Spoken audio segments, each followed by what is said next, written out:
कोई भी व्यक्ति दावे के साथ कह रहा हूं, मैंने भी वो वीडियो सुना कि सड़क वोट से बनती है। चौधरी साहब, सड़क दिल से बनती है, दिल से। दिल में जगह होनी चाहिए। वोट तो आदमी 18 साल का होने के बाद बच्चा डालता है, लेकिन माता पिता का प्यार तो छोटे से बच्चे के साथ होता है। मेरा तो परिवार है ये, चाहे मैंने कहा था रेलिया के अंदर चानात के लोग बैठे थे, हमारे जैतपुरा के लोग बैठे थे, हमारे गोरिया के लोग भी बैठे हैं। कभी किसी से वोट पानी पिला दिया इसने? ये सही बात है। लोकसभा स्पीकर हिंदुस्तान का सबसे बड़ा जाट नेता बलराम जाखड़, उसको पानी पिला दिया। ये सच बात है कि नटवर सिंह भरतपुर का राजा था, जाट राजा था, उसको पानी पिला दिया। परशुराम मदेरना किसान नेता थे, बहरिया थे, मिर्दा थे, रामनिवास मिर्दा विदेश में बैठा, उसको पानी पिला दिया। हकीकत है हमारे ओड़ा साहब को सल्टा दिया, हमारे पहले वाले पायलट साहब को भी हम साइड करने में इसने कोई कसर नहीं छोड़ी, राजेश पायलट साहब को भी। ये सच बात है। चाहे राजस्थान के मुख्यमंत्री अशोक हरदेव जोशी हो, चाहे शिवचंद माथुर हो, उनको टिका दिया। नवल किशोर शर्मा को टिका दिया, चंदनमल बैद को टिका दिया।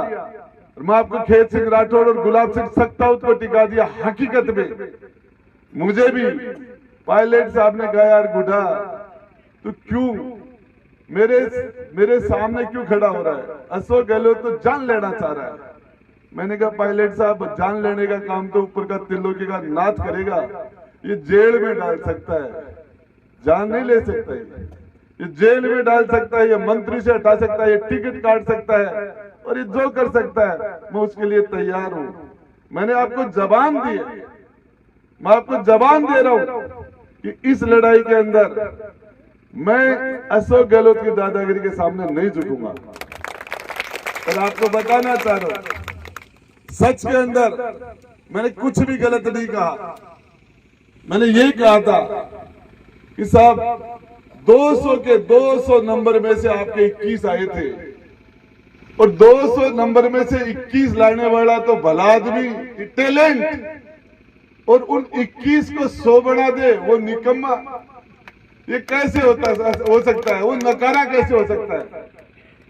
अशोक गहलोत साहब ने सारे के सारे लोग एक षड्यंत्र करके, एक शानदार षड्यंत्र करके, और उस षड्यंत्र में अभिमन्यु को जिस तरह के चारों तरफ से चक्कर देके और सचिन पायलट साहब को घेरा था, और षड्यंत्र में फंसा के और उनको जिस तरीके से छल करके और कांग्रेस पार्टी से बाहर करना चाह रहा था। मैं आपको बताना चाह रहा हूं, जिस तरीके से मुख्यमंत्री जी ने विधानसभा में आखिरी दिन में मेरी विदाई की, वो अच्छी नहीं थी। आखिरी दिन मुझे विधानसभा में जिस तरीके से निकाला गया था, वो तरीका सम्मानजनक नहीं था। मैंने इतना ही कहा था मुख्यमंत्री जी को, पूछना चाह रहा था उनसे मैं कि मैंने विधानसभा में 13 सेकंड बोला था, 13 सेकंड। 2 बात बोली थी मैंने कि मणिपुर के अंदर 3000 किलोमीटर दूर किसी महिला के साथ बुरा बर्ताव हो गया तो आप चिल्ला रहे हो। राजस्थान के अंदर हजारों महिलाएं, उनके साथ दुराचार हो रहा है, अत्याचार हो रहा है, और राजस्थान महिलाओं के प्रति दुराचार में पूरे हिंदुस्तान में पहले पायदान पर आ गया। उत्तर प्रदेश की जनसंख्या 25 करोड़ है, राजस्थान की जनसंख्या 7.5 करोड़। महिलाओं के प्रति दुराचार में हमने उत्तर प्रदेश को भी पीछे छोड़ दिया। मैंने इतना सा कहा था, अपने गिरिबान में झांक के देखो मुख्यमंत्री जी, हम राजस्थान की माता और बहनों के पास किस मुंह से जाएंगे? मणिपुर की बात करो, अपने घर को ठीक कर लो, यही तो कहा था। मंत्रिमंडल से बर्खास्त, मेरे से इस्तीफा मांग लेते, मैं इस्तीफा दे देता। मैं उनको रिजाइन इस्तीफा नहीं देता तो मुझे बर्खास्त करते। सीधा ही गला उड़ा दिया। दुनिया के अंदर कोई इंदिरा गांधी की हत्या जिन आतंकवादियों ने की, उन आतंकवादियों को भी सुनाई का मौका दिया गया था। उनके भी वकील हुए थे। हिंदुस्तान का सबसे बड़ा वकील राम जेठमलानी आतंकवादियों का वकील हुआ था, और उनका मामला भी सेशन कोर्ट में, हाई कोर्ट में, सुप्रीम कोर्ट में और राष्ट्रपति तक गया था। दुनिया में कभी किसी को सजा दी जाती है तो उसको सुना जाता है, मुझे सुना ही नहीं गया, मेरा पक्ष ही नहीं पूछा गया। मैं पूछना चाह रहा था, जब मैं विधानसभा का आखिरी दिन में विधानसभा में गया तो मुझे मेरी कुर्सी, मंत्री नहीं था, मैं मंत्री की कुर्सी पर मैं नहीं बैठ सकता था। मंत्री की कुर्सी पर बैठता तो कोई भी कह देता आज तू मंत्री नहीं है, इस कुर्सी पर कैसे बैठ गया। मैं खड़ा था वहां, और एमएलए विधायक के रूप में मुझे कुर्सी नहीं दी। मैंने मुख्यमंत्री जी से यही कहा था कि मैं आपकी मेहरबानी से, गहलोत साहब आपकी मेहरबानी से विधानसभा में नहीं आया, मैं बीजेपी कांग्रेस और आपकी मेहरबानी से राजस्थान की और मेरे उदयपुरवाटी की 36 कौम की माता और बहन के आशीर्वाद से, मेरे भाइयों के आशीर्वाद से मैं आया। मेरी कुर्सी कहाँ है? आपने थोड़ी बैठाया मुझे कुर्सी पर, उदयपुरवाटी की 36 कौम ने मुझे कुर्सी दी है। मेरी कुर्सी कहाँ है? मेरा माइक कहाँ? मुझे बोलना है, मुझे बोलने नहीं दिया गया। मार्शलों को बुला के जिस तरीके से मुझे निकाला, राजेंद्र गुड्डा का अपमान होता तो मैं बर्दाश्त कर लेता, मेरा अपमान, लेकिन राजेंद्र गुड्डा उस विधानसभा के अंदर उदयपुरवाटी की 36 कौम का चेहरा था। ये अपमान मेरी उदयपुरवाटी की 36 कौम का हुआ था, मैं भूल सकता था। इसलिए मेरा मुख्यमंत्री से झगड़ा हुआ। मेरा 7 मुकदमे लगाए, मुझे 7 मुकदमे लगाए। कभी राजेंद्र, जिन लोगों को जिंदगी में नहीं देखा, वहां के मुकदमे में मेरा नाम दे दिया। सच्चाई है कि मैं नीम का थाना गया था, गहलोत साहब जयपुर से उड़ के आ गए थे ऊपर, पता चला कि नीचे राजेंद्र गुड्डा बैठा है। गहलोत साहब नीचे उतरने की हिम्मत नहीं की, वापस उदयपुर शहर चले गए थे सिटी। राजेंद्र गुड्डा से नहीं डर रहे थे। सच्चाई हमारे साथ थी, आप लोग मेरे पीछे थे। सिंहासन ने रिपोर्ट गहलोत को दी, बोले राजेंद्र गुड्डा को जेल में डालने के बाद पूरी जनता रोड सड़क पर आ जाएगी। तो सीएम ने एक बात पूछा था, मुख्यमंत्री ने पूछा गुजर और राजपूत आ जाएंगे क्या? बोले गुजर राजपूत नहीं, 36 कौम आएगी। जनता के काम बहुत किया इसने, जनता का काम बहुत किया है। तुम्हारे सारे मंत्री दरवाजे बंद रखते थे, इसने कभी दरवाजा बंद नहीं किया। मेरा तो आपसे निवेदन है, ये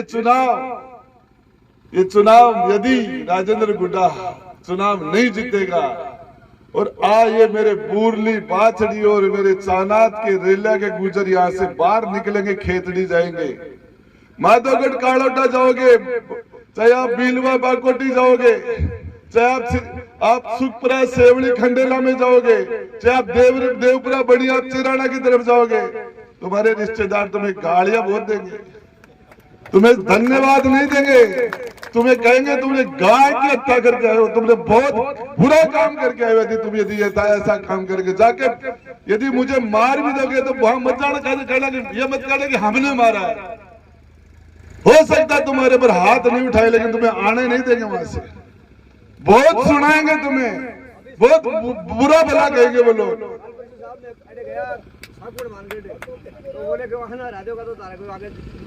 मैं आपको बताना चाह रहा हूँ, और 36 कौम का वोट मुझे पड़ रहा है, 36 कौम का, लेकिन नाम तुम्हारा होगा।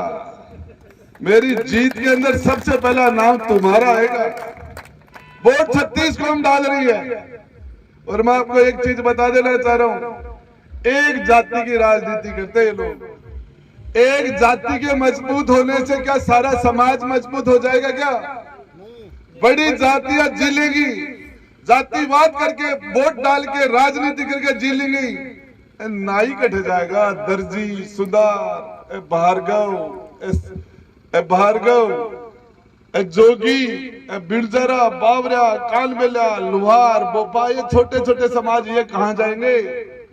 बड़े समाज यदि जातिवाद करेंगे और जाति के आधार पर वोट पड़ेगा, जाति के आधार पर एमएलए जीतेंगे, छोटे समाज कहां जाएंगे। 36 कौम साथ लेके चले। बच्चा की शादी बहने जड़ा चाक पूजवा खातर कुमार चाहे, नाई चाहे, फेरा खातर बामण चाहे, फेरा खातर बामण चाहे, तोरण खातर खाती चाहे, चूड़ा खातर मणियार चाहे। सातों कौम का आशीर्वाद मिलता है तब जोड़ा फलता फूलता है। एक जाति से किसका भला करना चाह रहे हैं? क्या किस तरह की राजनीति करना चाह रहे हैं? मैं आपको बताना चाह रहा हूं।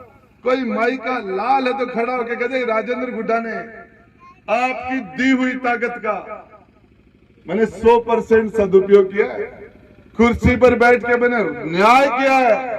एक आदमी कहते गुड्डा ने यह पक्षपात किया हो, आप जाके देख लेना। कभी भी जिस जगह गिरावड़ी के अंदर 10 ट्यूबवेल कराए तब एक में पानी लगा है। आज हमारे अडवाणा में, काड़से की ढाणी में, मंडावरा में, खो में, मड़कसास में, पहाड़ के उधर पानी की गंभीर समस्या है और उसके लिए पूरी जान लगाता हूं। एक बच्चा आ जाता तो ट्यूबवेल लगा देता उसके कहने से। और मैं आधी से ज्यादा ताकत मेरी पानी में जा रही है। गहलोत सामने मैंने जो पानी खेतड़ी में कुमाराम लिफ्ट का मीठा पानी गंगा का आ गया, वो पानी यहां भी आ रहा था। यहाँ हमने मेरा सारा काम कर दिया। के लिए कौन सी गोटी फिट हो, सारी टिकटों के फैसले कर दिए। सूरजगढ़ का टिकट दे दिया, झुंझुनू का दे दिया, मंडावा का दे दिया, नवलगढ़ का दे दिया। अब वो समीकरण लगा रहे हैं कि खेतड़ी के अंदर इधर इसको दे दो और इधर इसको दे दो, राजेंद्र गुड्डा मर सकता है। लेकिन कोई मेरे लिए दिल्ली में लड़ रहा है, कोई ना कोई मेरे साथ है। मेरे लिए कोई लड़ रहा है, इसलिए फैसला नहीं करने दे रहा। जो फैसला अशोक गहलोत करना चाह रहा है वो फैसला मेरे लिए भी कोई ना कोई मेरा आदमी है, जिसके लिए राजेंद्र गुड्डा सरे आम लड़ा। मेरे लिए भी कोई ना कोई राम का पूरो मेरे खातर कोई ना कोई लड़ रहे, भगवान भी को भलो करे, लड़ रहा है मेरे लिए कोई, इसलिए फैसला नहीं हो रहा। और हकीकत बता रहा हूं, सचिन पायलट आके थाने कह दे कि वोट राजेंद्र गुड्डा ने मत दे तो एक भी वोट मत दीजो। देखो वो ना आवा तो मत, वो नहीं आवा तो मत मार के, और कोई दूसरा गुजरांगा चक्कर में मत मार दीजो। हिंदुस्तान में राजेश पायलट हिंदुस्तान में उनसे बड़ा और सचिन पायलट से बड़ा गुजरू का झंडा नहीं है। दूसरा का क्या बस आज पायलट साहब को नाम लेबा में मांगे दिक्कत आ रही है। पोस्टर में पायलट साहब की फोटो, गहलोत साहब ने बोले मैंने बहुत मान सम्मान दियो। अरे मेरा भाई गहलोत साहब ने मैं भी बहुत दियो, बरते है तेरो काम कौन पड़ो, तेरो काम कौन पड़ो। अरे मुर्गो तो जान देती, खाबड़ो का मजो कौन आयो, स्वाद कौन आयो, मुर्गो जान देती। अरे मेरा भाई मैंने पूछ लिया बे संसार कसो मान सम्मान दियो है मन पे रहो। यो वो पीर जी वाला बकरा के जहाँ चढ़ा रहे हैं वो झटको दे है तो बिन भाई का समझ में के बरो नयो नयो है के बरो क्या समझ में को जा रही। और मैं तो एक ही चीज बता सकूंगा आप सब लोगों को कि आप लोगों का मेरी खाल की जूती बना के पहना दूं तो मेरा आपका कर्जा नहीं उतार सकता। आप काम बताते बताते थक जाओगे, काम करता करता नहीं थकूंगा। रिश्तेदार का काम ले आना, पड़ोसी का काम ले आना, मुल्ला खाती का काम ले आना, अपने काम ले आना। और आपको कह के जा रहा हूं आंख बीच के कोई भी काम लेके आ जाना। अरे आपको ये लगेगा, आज कह के जा रहा हूं, आपको ये लगेगा कि विधानसभा में राजस्थान की सबसे बड़ी पंचायत में बैठे है मेरा